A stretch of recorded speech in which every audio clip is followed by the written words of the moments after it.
Halo semua, pada video ini kami akan membahas tentang keseimbangan pasar uang dan pasar barang atau biasa dikenal dengan model ISLM, yang dimana IS merupakan keseimbangan pada pasar barang, sedangkan LM merupakan keseimbangan pada pasar uang.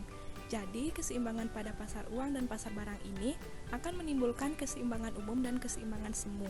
Nah, selanjutnya ada kebijakan apa aja sih yang dapat mempengaruhi keseimbangan ISLM? Pertama, itu ada kebijakan fiskal, dan yang kedua kebijakan moneter. Sebelum membahas materi, izinkanlah saya perwakilan dari kelompok 9 untuk memperkenalkan anggota kelompok kami. Yang pertama, Niputu Kania Putri dengan nomor absen 36, selanjutnya Iputu Ananta Wijaya dengan nomor absen 37, kemudian Dewa Ayu Eka Harisita absen 38, lalu ada Niputu Ayu Pitaloka nomor absen 39, dan yang terakhir Komang Rizky Ramadi Putra dengan nomor absen 40.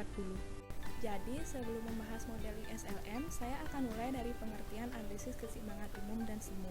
Secara singkat, analisis ekuilibrium umum atau analisis keseimbangan umum adalah analisis ekonomi yang menggabungkan semua pasar secara bersamaan. Misalnya, ketika menganalisis pasar bensin, kita hanya menggunakan variabel kuantitas yang diminta, jumlah yang dipasok, dan harga untuk menentukan ekuilibrium. Dengan demikian, model tersebut mempresentasikan keseimbangan semu. Tetapi, ketika dalam analisis, kita memasukkan variabel lain seperti penjualan mobil, harga mobil, dan pendapatan konsumen untuk menentukan ekuilibrium, kita melakukan analisis keseimbangan umum. Sedangkan, analisis keseimbangan semu adalah analisis yang berfokus pada satu pasar saja. Misalnya, ketika kita meneliti dampak pengembangan jalan di pasar mobil, dalam analisis semu, kita hanya fokus pada permintaan, pasokan, dan harga mobil. Jadi, dari pengertian tadi dapat diketahui perbedaan dari analisis keseimbangan umum dan semu, di mana analisis keseimbangan umum menentukan keseimbangan harga dan jumlah barang dalam semua pasar dengan mempertimbangkan pengaruh balik dari pasar yang ada. Dalam keseimbangan umum, dibahas mengenai keterkaitan antara keseimbangan di suatu pasar dengan pasar yang lain, begitu juga sebaliknya. Sedangkan analisis keseimbangan semu adalah analisis yang menentukan keseimbangan harga dan jumlah barang dalam satu pasar terlepas dari pengaruh luar, misalnya pasar yang lain. Dalam keseimbangan ini hanya dibahas mengenai keseimbangan di satu pasar saja, tidak melihat jika satu pasar seimbang, pasar yang lain bagaimana. Sekian yang dapat saya sampaikan. Untuk lebih jelasnya akan dibawakan oleh rekan saya. Yang selanjutnya, keseimbangan semu di pasar komoditi. Dari gambar di slide dijelaskan bahwa dari jumlah uang yang beredar sebanyak UM, jumlah yang diminta hanya sebanyak UG plus FM. Ini berarti ada kelebihan penawaran uang sebanyak GF. Menurunnya tingkat bunga akan mengakibatkan meningkatnya investasi. Ini berarti dalam pasar komoditi terjadi perubahan-perubahan yang karenanya dapat dikatakan pasar komoditi kembali berada dalam keadaan equilibrium.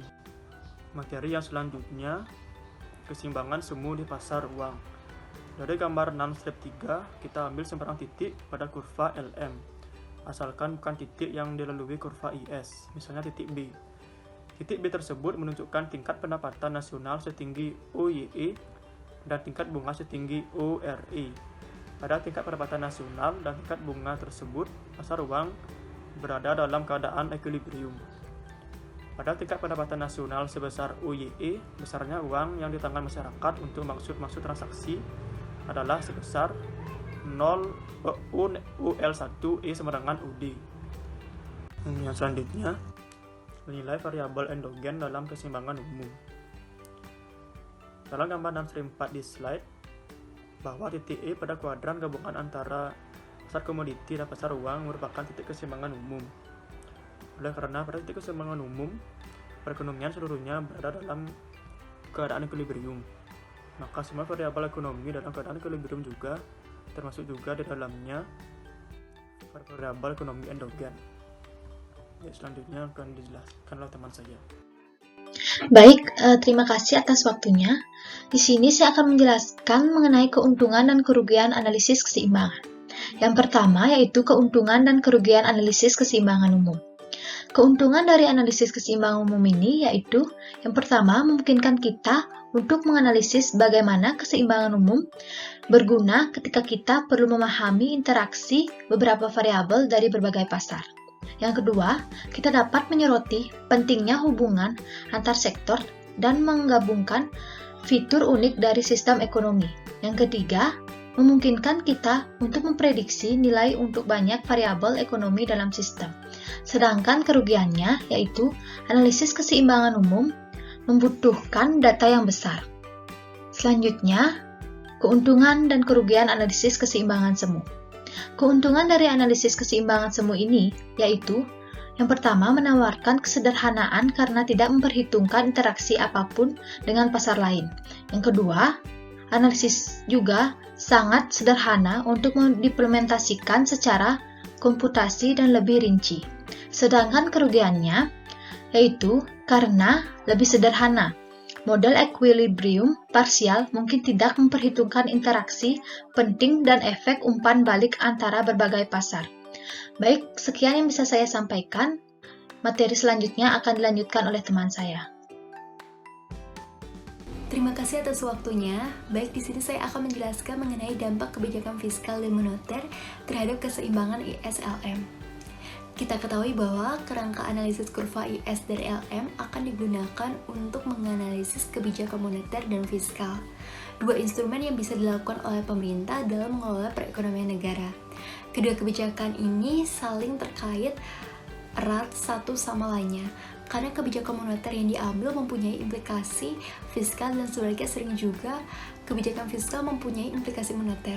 Kebijakan moneter ini dapat diartikan tindakan pemerintah mempengaruhi situasi ekonomi makro yang dilaksanakan dengan mempengaruhi pasar uang, atau kebijakan moneter bisa juga diartikan sebagai tindakan pemerintah dalam mempengaruhi proses penciptaan dan suplai uang. Bisa dilihat kurva kebijakan moneter di samping. Berdasarkan gambar tersebut, dimisalkan pemerintah menambah suplai uang sesuai dengan pertimbangan kebutuhan ekonomi dan politik, maka kurva LM akan bergeser ke kanan. Pada awalnya titik keseimbangan berada pada E0 dengan uang yang disuplai pemerintah sejumlah tertentu dan dengan tingkat bunga pada I0 dengan income Y0. Pemerintah kemudian menaikkan suplai uang sehingga kurva LM0 bergeser ke kanan menjadi LM1 sehingga tingkat bunga turun menjadi I1. Penurunan tingkat bunga akibat penambahan suplai uang menyebabkan investasi naik, sehingga income juga naik. Kenaikan investasi juga menaikkan AD, dan kenaikan AD berarti kenaikan income dan output. Selanjutnya adalah kebijakan fiskal, di mana kebijakan fiskal adalah kebijakan pemerintah yang mempengaruhi keadaan ekonomi makro melalui serangkaian tindakan yang mempengaruhi pasar barang. Kebijakan fiskal umumnya dijalankan melalui kebijakan anggaran pemerintah atau APBN. Selanjutnya APBN ini akan mempengaruhi perekonomian makro. Bila APBN meningkat, maka penerimaan dan pengeluaran pemerintah juga meningkat. Pada gambar kurva kebijakan fiskal di samping, dapat dikatakan bahwa awalnya keseimbangan berada pada titik E0, kemudian pengeluaran pemerintah mengalami kenaikan sebesar delta G, sehingga AD juga naik. Kenaikan AD menyebabkan kurva IS bergeser ke kanan, mengakibatkan income atau output naik dari Y0 ke Y1. Kenaikan income menyebabkan permintaan terhadap uang naik, sehingga untuk kembali ke titik keseimbangan maka bunga juga ikut naik ke I1 sehingga tercapai keseimbangan pada titik E1. Apabila tingkat bunga tetap pada I0, maka income harusnya naik mencapai Y2 dengan keseimbangan E2 sesuai dengan besarnya multiplier kali delta G, alpha 0 dikali delta G. Pada titik E2 ini, setelah tercapai keseimbangan pada pasar barang karena pengeluaran telah sama dengan output atau income. Tetapi karena adanya keterkaitan antara pasar barang dengan pasar uang, maka perubahan pada pasar barang atau kenaikan income menyebabkan pasar uang tidak seimbang. Karena kenaikan income telah menyebabkan naiknya permintaan uang yang selanjutnya mendorong kenaikan tingkat bunga. Kenaikan tingkat bunga menyebabkan investasi swasta berkurang sehingga mengurangi kenaikan AD. Disinilah keterkaitan antara pasar barang dan pasar uang terjadi. Hanya pada titik E1, income sama dengan pengeluaran agregat dan permintaan uang sama dengan ketersediaan suplai uang. Titik E1 adalah titik di mana pasar barang dan pasar uang dalam keadaan seimbang. Sekian dari saya, akan dilanjutkan oleh rekan saya. Terima kasih. Baik, terima kasih atas waktunya. Di sini saya akan menjelaskan mengenai efektivitas kebijakan fiskal dan kebijakan moneter. Dalam melihat efektivitas kebijakan fiskal dan moneter dapat dibandingkan pada 3 daerah pada kurva LM, yaitu yang pertama ada daerah Keynes, yang kedua ada daerah intermediat, dan yang ketiga ada daerah klasik. Pada gambar di slide, yang pertama yaitu daerah Keynes merupakan daerah pada kurva LM yang memiliki tingkat bunga yang sangat rendah dan tidak mungkin turun lagi, sehingga memiliki bentuk yang mendatar. Yang kedua ada daerah intermediat, yaitu daerah yang menunjukkan kurva LM yang dipengaruhi oleh suku bunga dan memiliki bentuk yang miring. Kemudian ada yaitu daerah klasik, memiliki kurva LM yang tegak lurus. Karena menurut paham klasik, permintaan uang tidak dipengaruhi oleh suku bunga, melainkan oleh pendapatan. Maka kurva LM bentuknya tegak lurus. Selanjutnya ada kurva efektivitas kebijakan fiskal. Gambar di slide menunjukkan apabila kurva IS bergeser ke kanan, berarti kebijakan fiskal ekspansif. Jika diperhatikan pada masing-masing daerah, kebijakan fiskal sangat efektif pada daerah Keynesian dan efektif pada daerah intermediat. Karena dari besarnya perubahan keseimbangan pendapatan nasional di daerah Keynesian, sementara itu kebijakan fiskal sama sekali tidak efektif pada daerah klasik. Ketika ada kebijakan fiskal, keseimbangan pendapatan nasional tidak akan berubah. Selanjutnya ada kurva efektivitas kebijakan moneter. Kebijakan moneter yang ekspansif ditandai dengan bergesernya kurva LM dari LM0 ke LM1. Apabila dibandingkan pada ketiga daerah, maka kebijakan moneter sangat efektif di daerah klasik dan efektif pada daerah intermediat. Sementara itu, kebijakan moneter sama sekali tidak efektif pada daerah Keynesian. Nah, sekian tadi pemaparan materi dari kelompok kami mengenai keseimbangan pasar uang dan pasar barang. Apabila terdapat kesalahan kata yang tidak disengaja, kami mohon maaf. Semoga video ini dapat bermanfaat. Akhir kata kami tutup dengan mengucapkan terima kasih.